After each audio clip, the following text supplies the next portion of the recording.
Hello, and welcome everyone. We are live in this episode 8 of our Magicians Without Borders Conversations. And as always, I am here with the one and only Tom Verner. How are you, Tom? Here I am, the one and only. Yes. So good to see you. How are you? Good to see you. I can't quite get in my mind that we're geographically and physically so far away. It feels when we have these conversations, we're almost in the same room or something, Yes, it's wonderful, huh? It feels good. And knowing, your house, because I visited you there and stayed there. It was wonderful. So it's good being with you again. Yes, Tom, same thing here. We're very excited. And today I wanted to talk a little bit more about something that we have just touched on the previous episodes, and is our what we call now our magic service trips. We started calling them the volunteer trips, but now we call them the magic service trips. But this particular episode, we're going to talk with the Yale Magic Society. I don't know if I'm saying it right because for non-English speakers, that word is very hard to pronounce. Yale.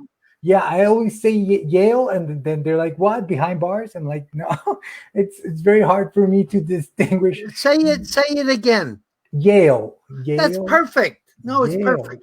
Yeah. Great. Yale. Perfect. So I'm always very excited saying, "Hey, we're going with the Yale Magic Society," and they're like, "What? What society? From where?" But it's a wonderful connection.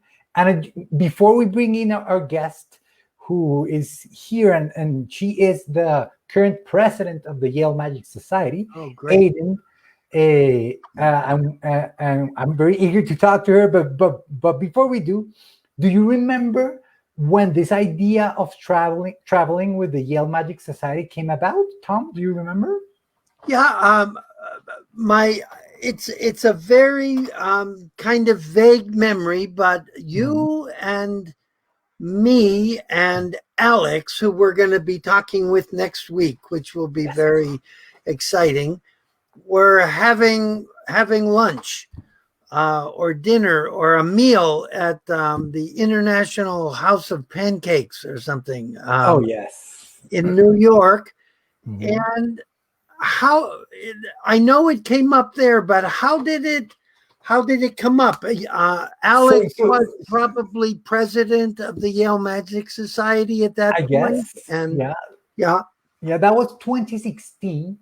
So wow, 2016. Yeah, it feels like not so long ago, but we were with the kids on our big travel that we did with 6 kids from the slums of Bogota.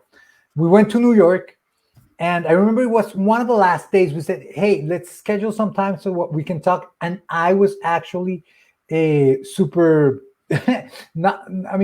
very exhausted. I was super exhausted.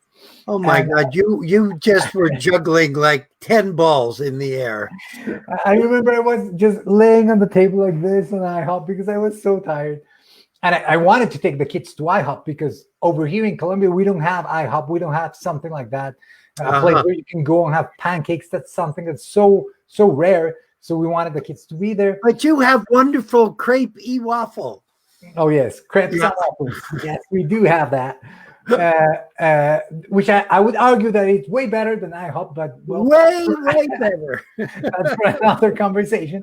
But we were there, we were talking with Alex, and I had this idea of, hey, we did this trip with the kids, right? Yeah. How about we have a trip that's the other way around, like we have volunteers like you, Alex, and maybe some of your friends, and we go and visit the kids. And he was like, "Oh yes, that would be wonderful." We were also with Ryan. Ryan Barton. He's like, "Yeah, that'll be something very cool."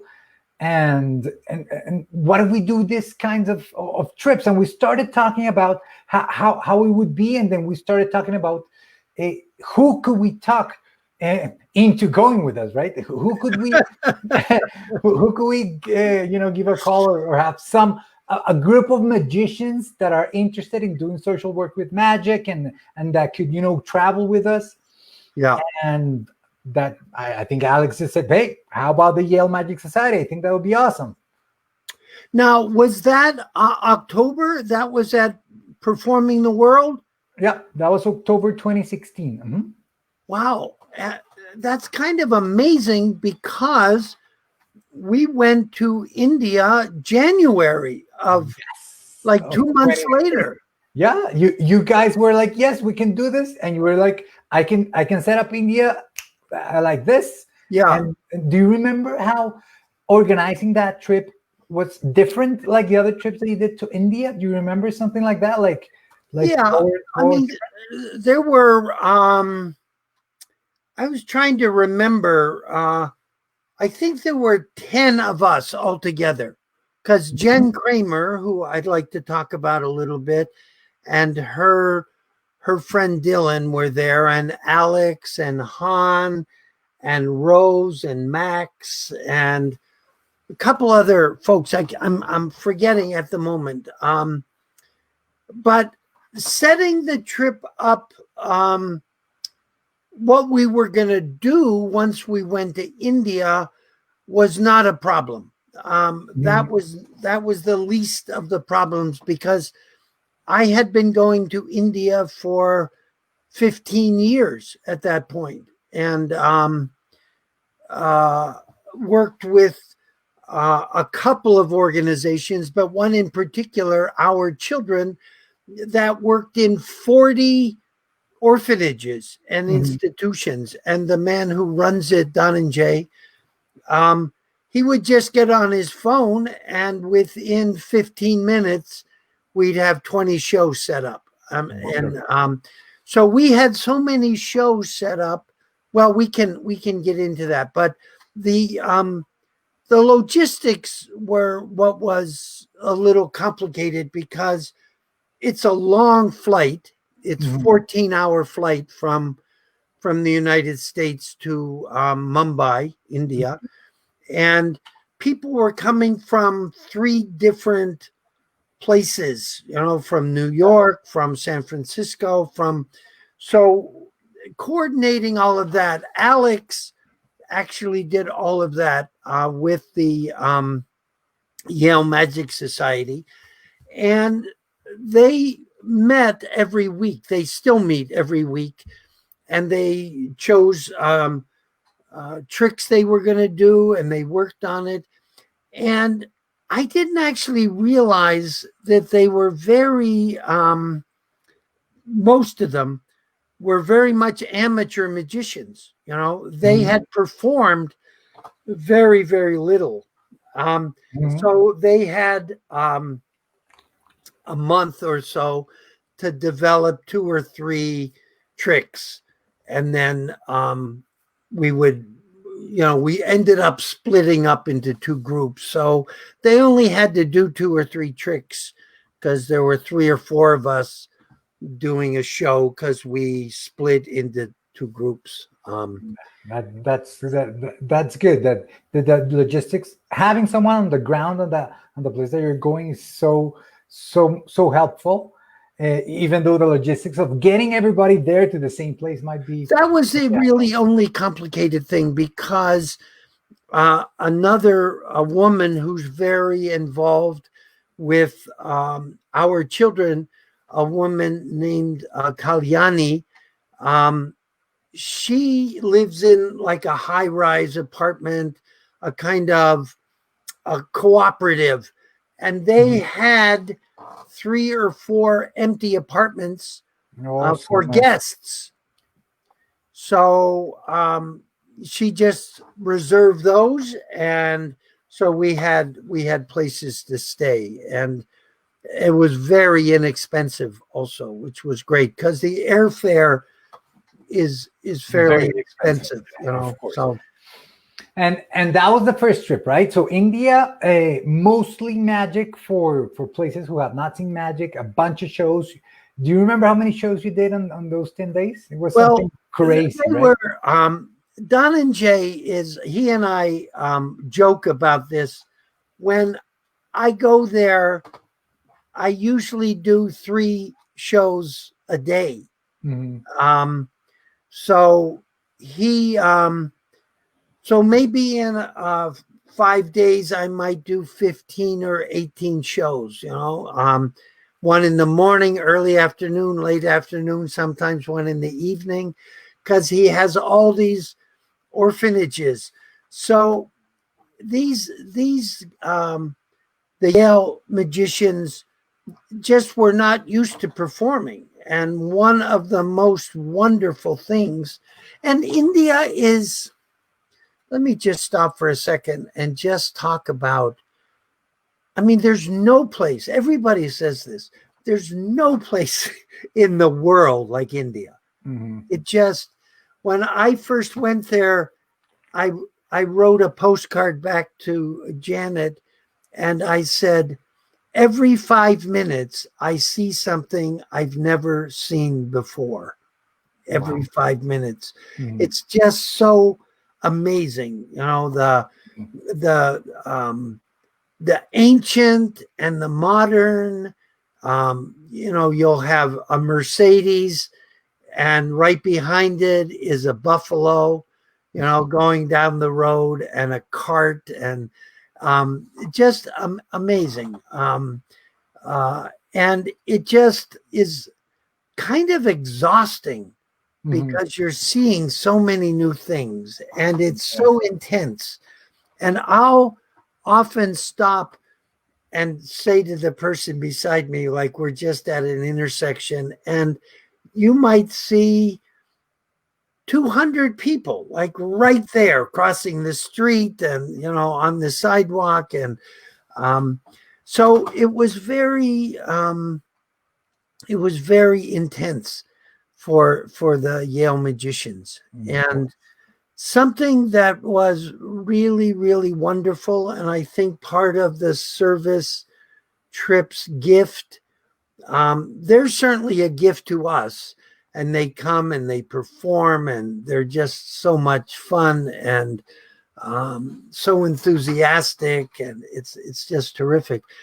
But India and Colombia and the townships in South Africa were just such a gift to them. It's to see the world that is so poor and so different than our world.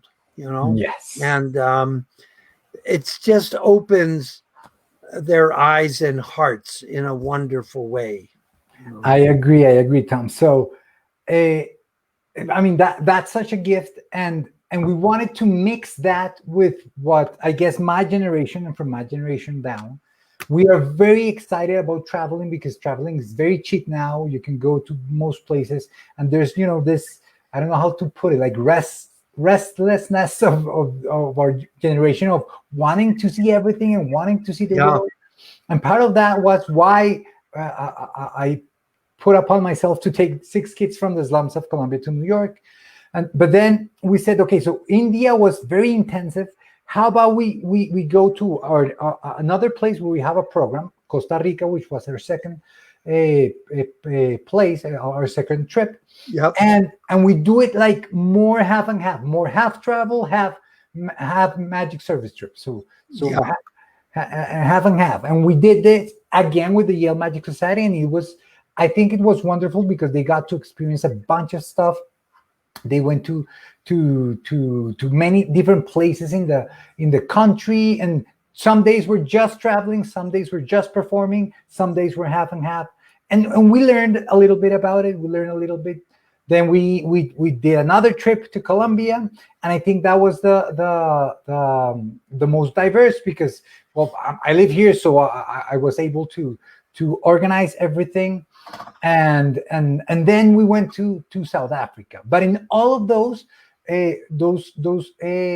last 3 trips, right? So Costa Rica, Colombia, and South Africa, we did something that I wanna show everyone, because this is something that I think it's very cool, and it's the fact that at the end of the trips, what we end up doing is we perform with the kids. So we've shown this one already. This is all of the volunteers outside the College of Magic in Cape Town, after a performance we did, right?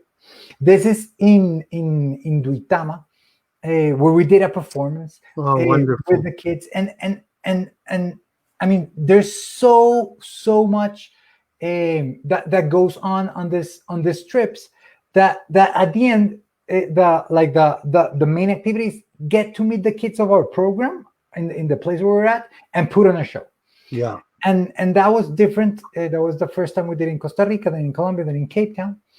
And I guess that brings out a lot of stuff on the volunteers. And well, I want to hear from them for firsthand. So how about we give Aden, the president of the Yale Magic Society, welcome. So here you go, Aden. How are you? Goodness. Hello, can you guys hear me? Perfectly. Perfect. Okay, wonderful. It's nice to see you guys again. Oh my Oh, God, it's so good to yes. see you. It's been such a long time. How are you? I'm doing well, and my apologies if my internet cuts out at any point during this, but Don't worry, we'll go with it. So, Aiden, tell us a little bit about yourself and how do you get involved with the Yale Magic Society? yeah, so I'm currently a junior at Yale, and I guess I've been, doing, I've been interested in magic since I was in high school. I kind of got into it my junior year of high school. And then coming to Yale, like I didn't even know that Yale had any sort of magic society or anything. It was always just kind of a little hobby for me. Um, and then we have like a extracurricular or like bizarre thing where you can see all the hundreds of clubs that Yale has. And I was like, oh my gosh, like they have a magic society? That's perfect. It's so So cool. I signed up and yeah, I guess the rest was history. I've been able to do things that I, never even imagined. I was, when I was in Okay. high school, just learning card tricks off of YouTube, and now I've been able to travel to Colombia and South Africa to perform. It's been absolutely wonderful. Mm, That's so cool. That's yeah. so good to hear. That's so good to hear. And My sense when we first went to India was um, that you're so busy at Yale. I mean, my God, the schoolwork and the extracurricular other stuff, and that you don't really have a lot of time other than your weekly meeting almost to do magic. So on those trips, you just were amazing how much magic you did.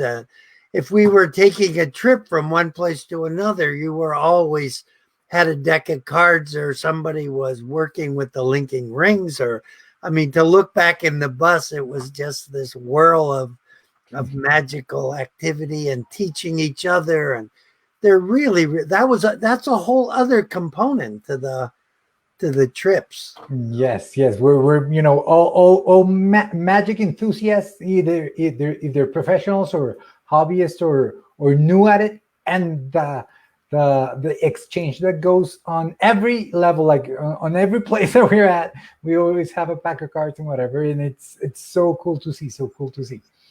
So, Aiden, how do you first hear? How do you first hear? Is that How did about you first hear? Yeah, that's how right. did you first hear of Magicians Without Borders? So, really, it was after, joining the Yale Magic Society.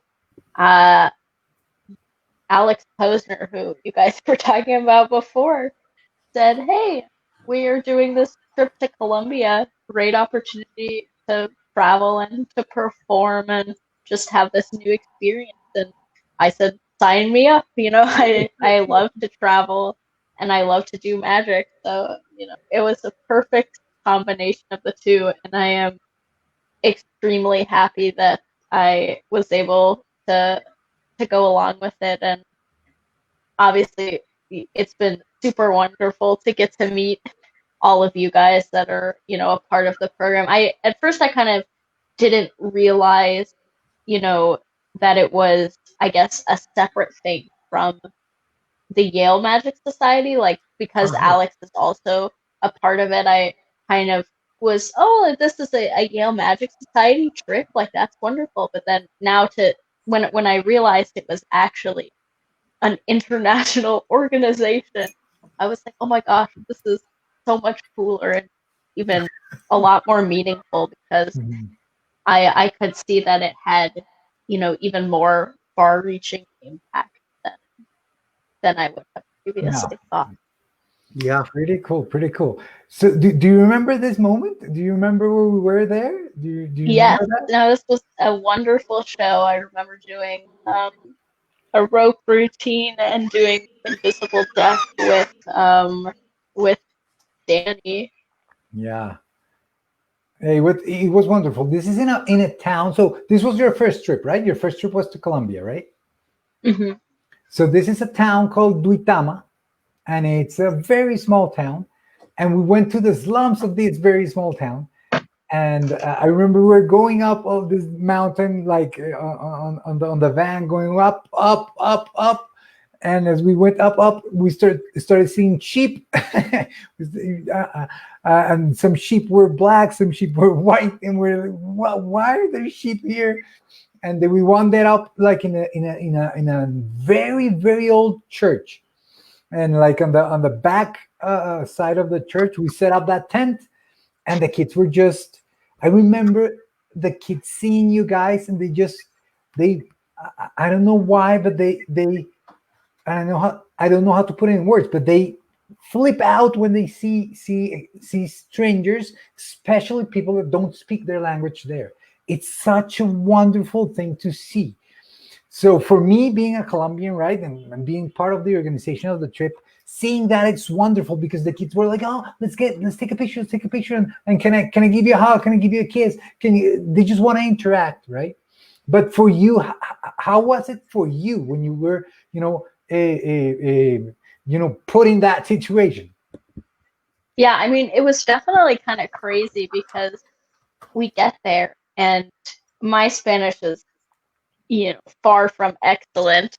And I don't think anybody else in our, because we had split up, because there were two shows at that same time. I don't think anybody else in our group, aside from you, of course, Carlos, could speak any Spanish.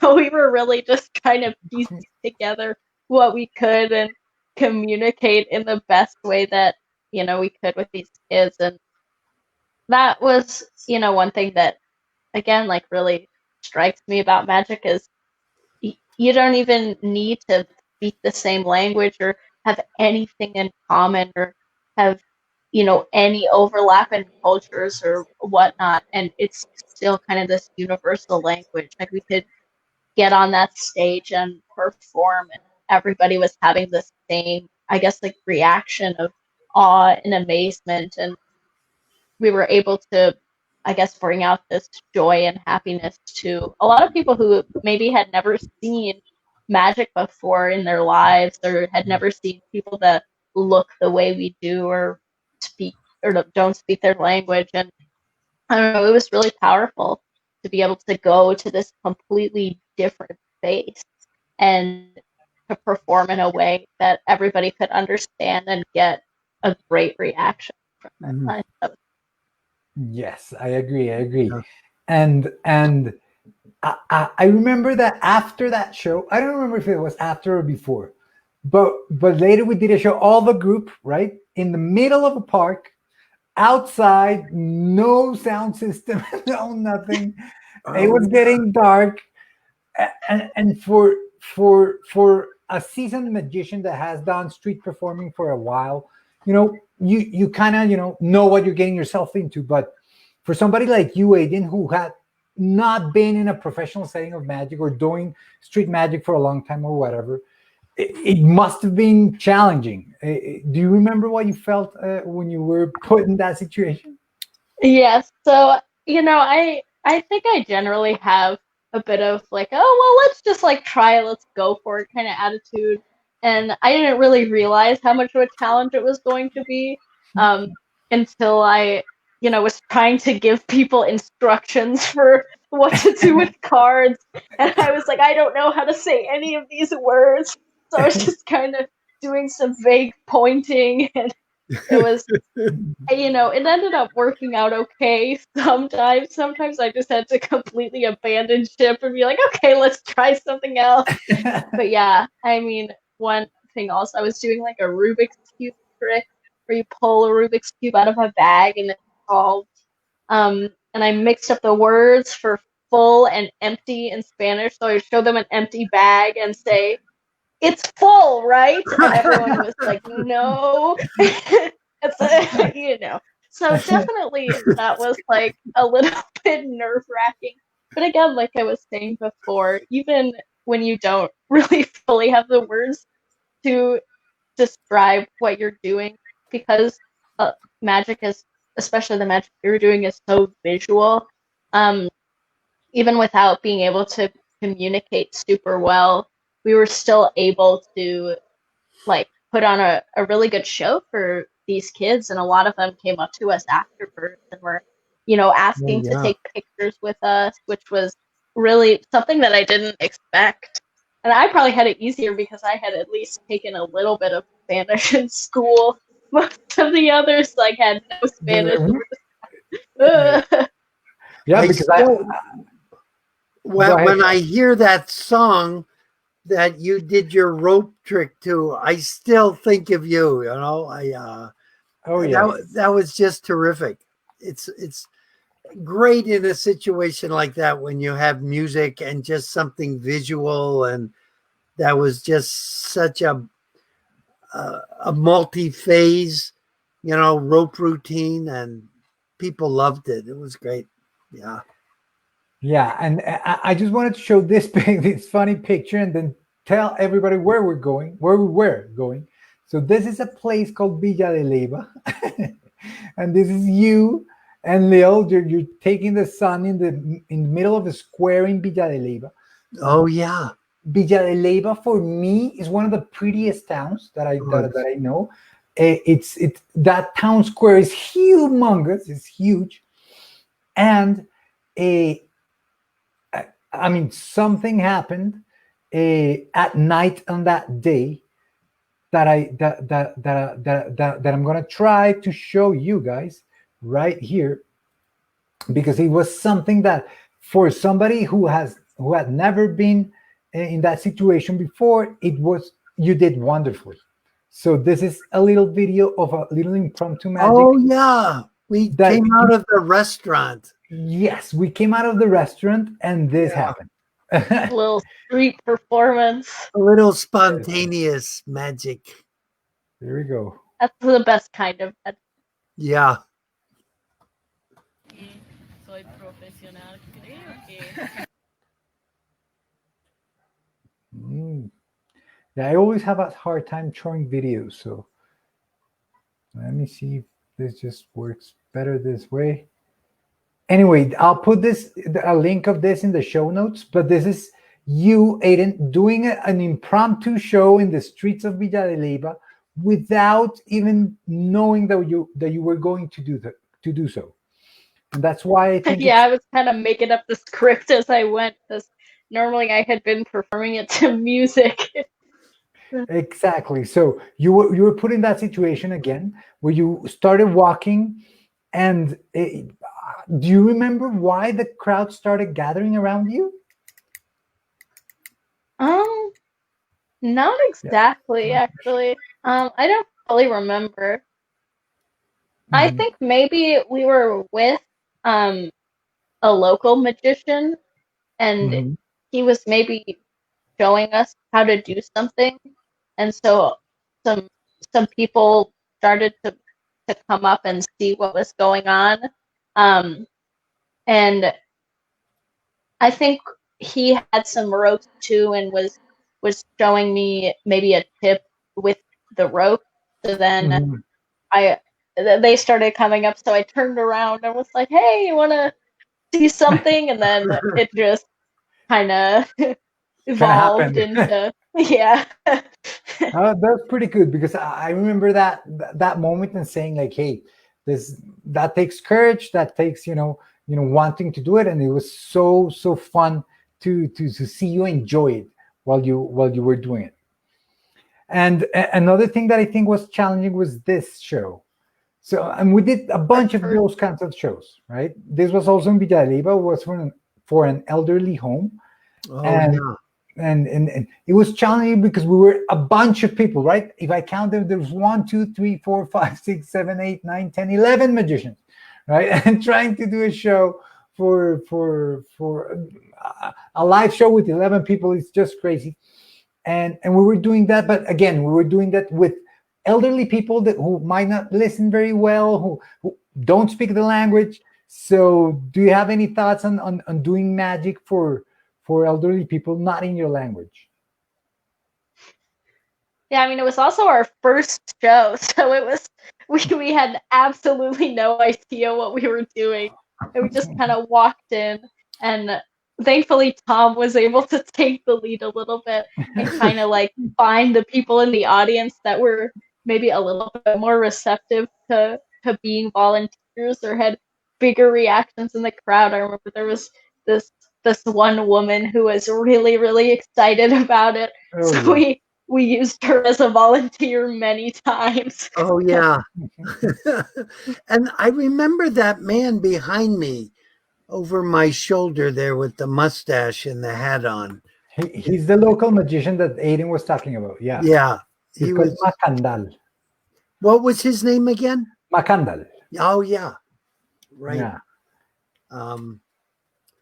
But I think the shows that we did for the older people, the seniors in the various centers, were some of my most memorable moments from Colombia, even more than the children. You know, I think we brought them so much happiness. And I mean, I think it can get kind of lonely and feeling sort of isolated sometimes in those senior homes. And when we showed up, they were just delighted. You know, Yes. great. Yeah. Yeah, we they did love a show for I think it was one of the only shows that we did for adults in South Africa. So we mostly did for Mhm. kids, but they were one of the best audiences that we had had on the trip. I thought they were, because it was, I'm not sure if they were necessarily expecting something like magic, because maybe Mhm. they envisioned it as more of a thing for kids, young people. It's really cool to see. Really everybody can be enjoying it and being wondering and wonder how it's done and be amazed. Yeah. I did one year. There's a local big hotel in Middlebury, Vermont. And every Wednesday night, I think I did 42 shows one year, Phew. every Wednesday night for what, of seniors. You know, there was no one in the audience younger than 70, you know, Wow. and they were some of my favorite tricks and shows that interacting with them. They were also away from home. They were with their friends. They had a glass of wine or two at dinner, and they were ready to have a wonderful time. And they just were so enthusiastic. And I find that on the trips I really love. And like what you said, Aden, it doesn't even matter with them if you speak the language. You know, magic is a universal language, and it works so well. You know, it's great. Yes. Yeah. It's so cool, so cool. I wanted to point out another thing that we do on the trips, which I want to get your take on it, Aiden. What do you think about this part of the trip, which is, we're in a Oh my magic goodness. we're in a magic store, and we did a little workshop. So on Oh this trip, right. the idea is that the people that come with us on the trips also learn from professionals. So what's your take on it, Aiden? What were your thoughts on it?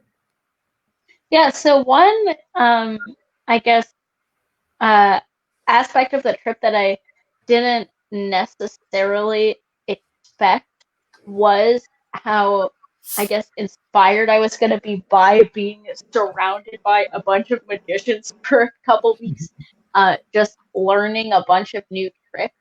So I think these workshops were really wonderful because, getting to interact with different magicians, you're able to, learn tricks that they invented that you would never be able to find anywhere else. And they're just a really wonderful. I don't know, one of my favorite parts about magic, aside from the performance, is, I guess, that moment of right when you're figuring out how a trick, how to do the trick, I guess. And it's really cool to see magicians and learn from magicians who have maybe a completely different style or a completely new perspective. So I think that those experiences on the trip really valuable for me as a magician, and I think for everybody else on the trip as well. Yeah. Great. But Yeah, as I said earlier, I think my favorite part of the learning was how much you all taught each other and how much, someone might want to learn. They see me do a trick or I see them do a trick. And magicians are very generous with each other, and sharing their tricks and routines. And I really love that about the trips. yeah. I think that's awesome. Camaraderie, is that a word? Yeah. between us. Yeah. It's wonderful, and how they open up and they share their knowledge. I think it's wonderful. And the last part of the trips that we do is as I mentioned earlier, is going to the slums of the cities that we're at. And here is a Paraíso. Oh, yeah. That's a hill on the southernmost part of Bogota. And that's a picture we took right at the top of the hill. And you see the whole vastness of this monstrous of a city. And if you can see in the middle, there's some tall buildings. You were staying right by those tall buildings, and we're all the way to one side. So, it starts to feel like, wow, this is totally different from places that I've been before. And it's very, I guess, foreign from my own experience, being a student at Yale. Like, this is maybe one of the farthest places from that. But then, once we start to interact with the kids and start, teaching them and learning from them and putting on the shows together, I don't know, it just made me realize, like, even though, they don't speak the same language, they've grown up in a totally different environment or, potentially halfway across the world, they're not really all that different from us. We can still communicate through this universal language of magic. We can still laugh together and perform together and have a fun time together. And that, the location really doesn't make too much of a difference for the type of magic that we can put on and the type of collaboration we can have. It's wonderful to hear you put it in those words, and actually here you are with the kids. You were meeting the kids for the first time, and what we do is we split you up, right? We say, hey, who wants to perform with who? And kids get together with one of the volunteers. They don't speak the same language, so magic becomes the language, and the props becomes the way that you interact with each other. And you had from my point of view, a very great presentation with one of our kids, with Tamara, who is the closest thing to appear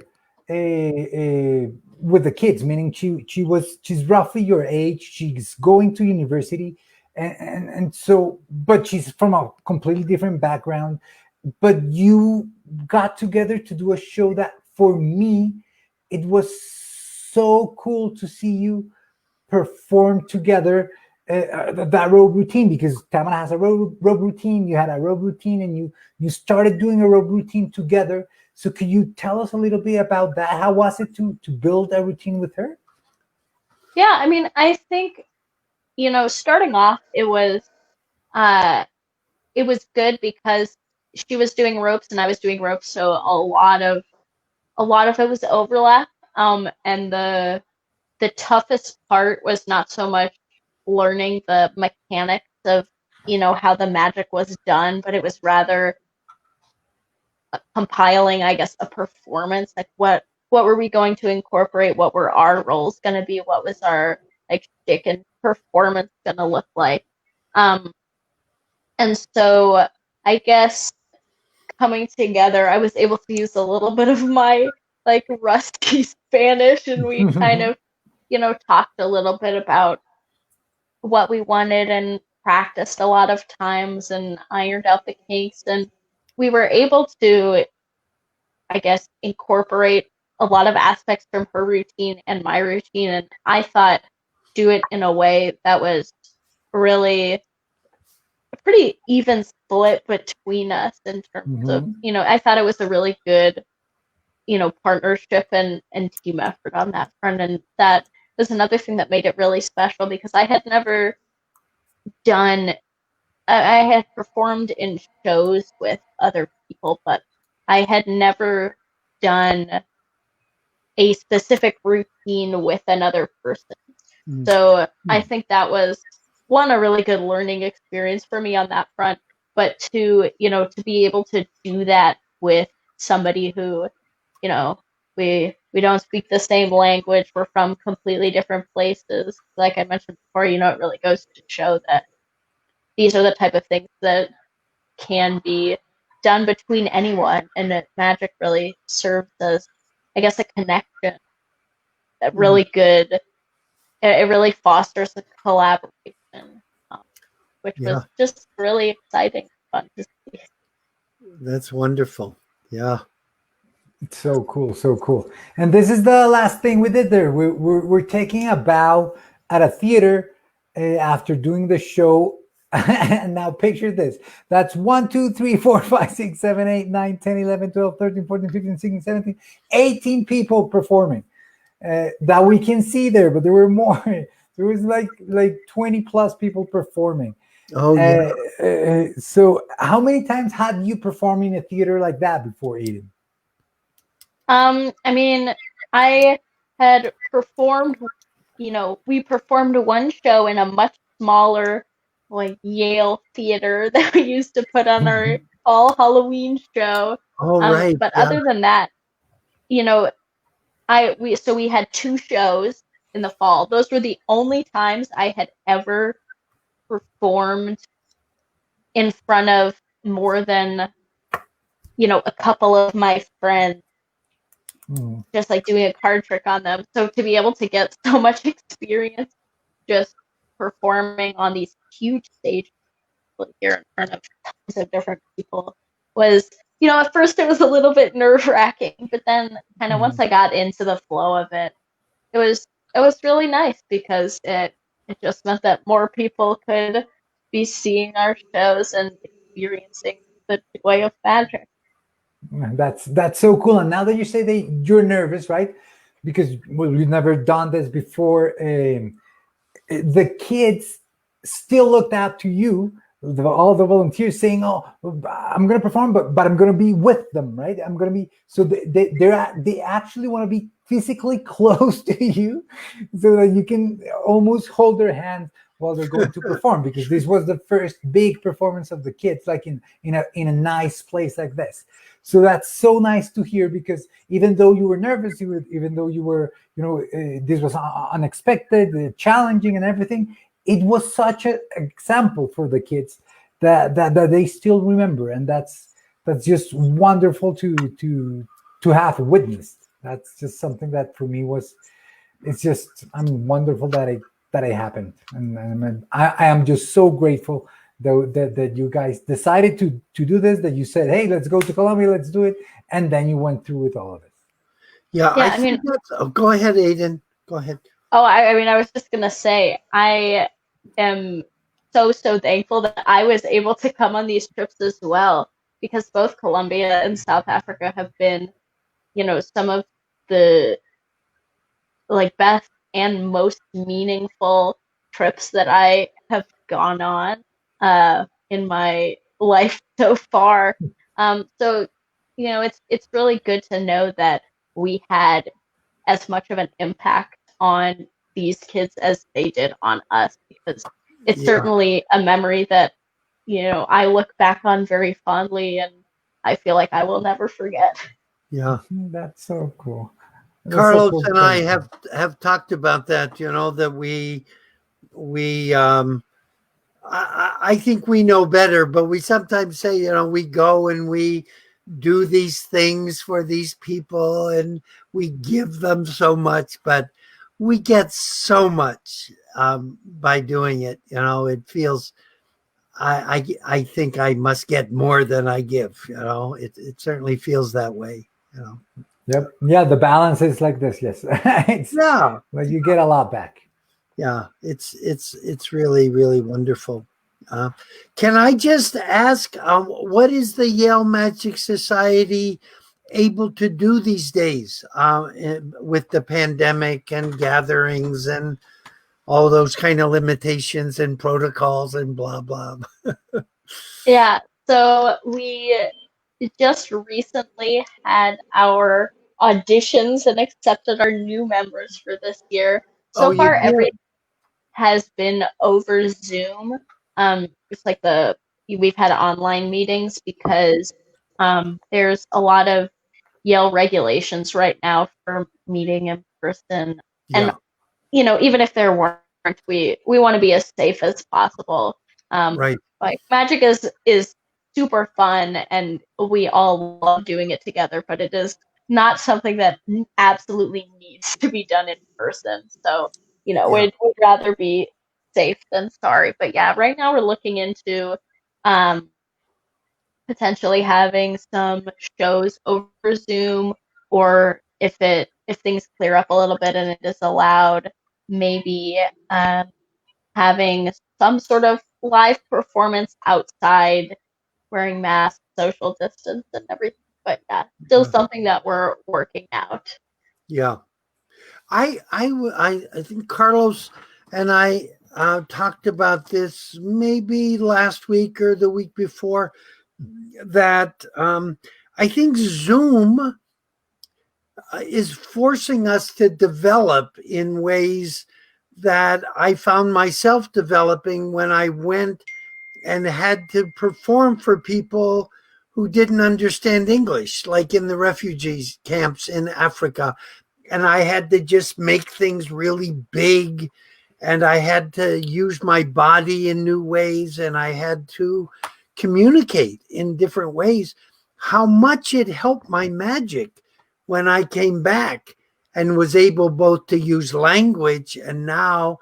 And I think Zoom, might help us in some way, that when we go back to performing in person, we're going to have some skills maybe that we learned having to perform virtually.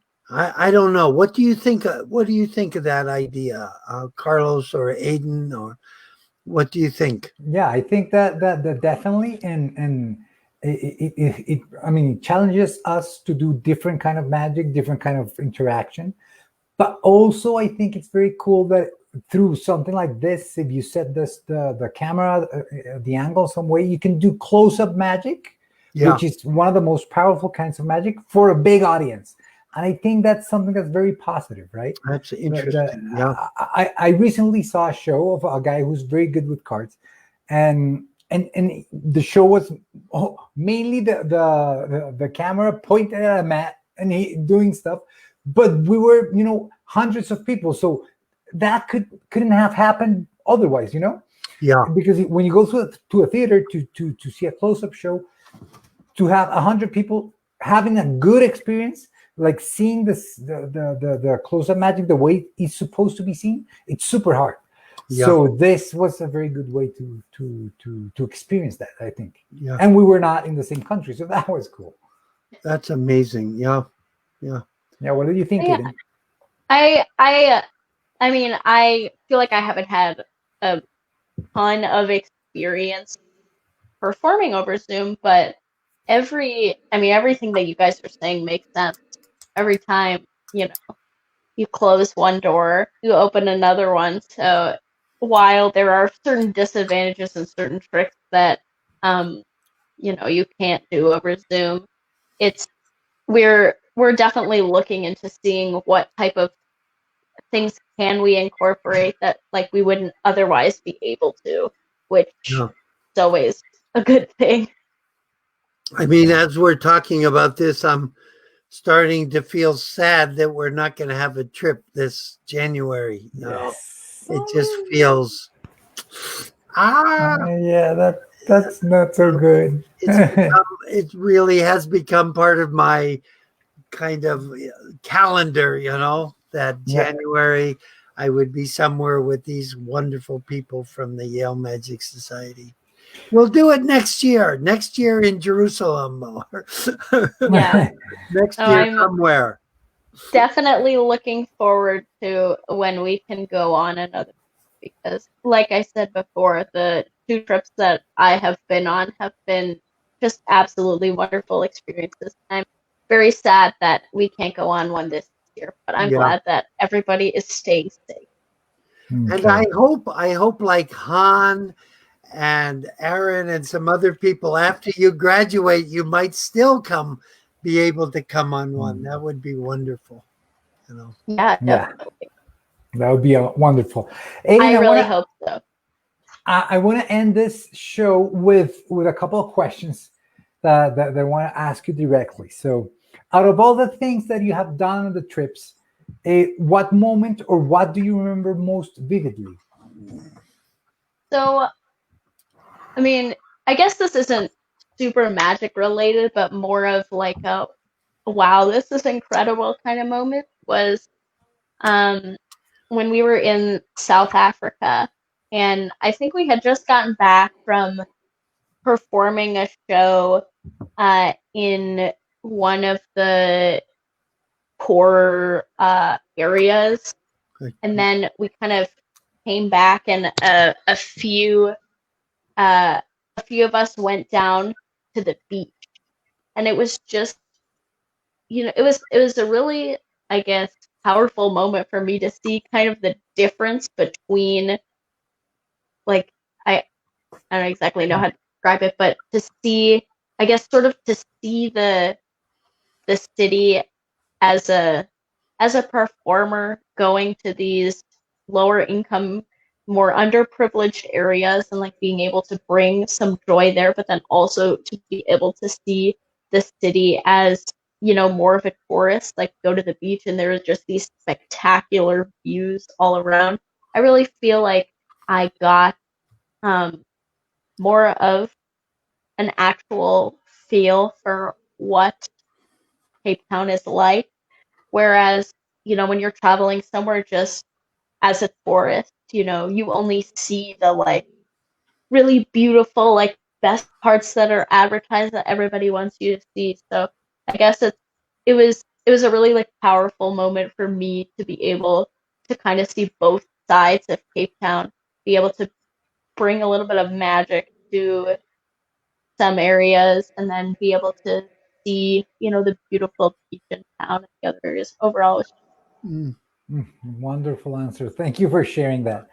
And the last one, do you think Aiden is a different person because of the experience with the Magicians Without Borders service trips? And if so, in what way? I think I would definitely say yes. I think that, it's impacted me in a few ways. One, like I've, previously mentioned a bit, it's definitely, I guess, opened up my eyes to how we can kind of find connections with anybody, regardless of where they're from, you know, what type of areas they grew up in, what their culture is, that, we can really find connections with anybody, whether it's through magic or, through anything else. But being able to experience that has really, I think, opened my eyes, at least, and, made me a bit more, not that I wasn't before, but made me more open to, wanting to interact with new people and wanting to see new places and wanting to establish those connections that I had previously maybe not thought um, to be possible. And then also, I definitely think it has improved me as a magician. I've learned a ton of new tricks, learned tons and tons and tons of skills relating to performance, which, is applicable to magic, but also applicable to any type of anything where you're in a public setting where people are watching you, just like being able to be comfortable in front of other people, maybe when they don't speak the same language as you or don't necessarily understand what's going on. Like that experience has definitely improved some of my skills there. So yeah, I would say that it's definitely had a really positive impact on me and has changed me for the better. Mm. I think what you said about that first show in Colombia at that home for elders, where you just had to jump in, you didn't have the language, you didn't know what the hell you were going to do, you didn't whatever.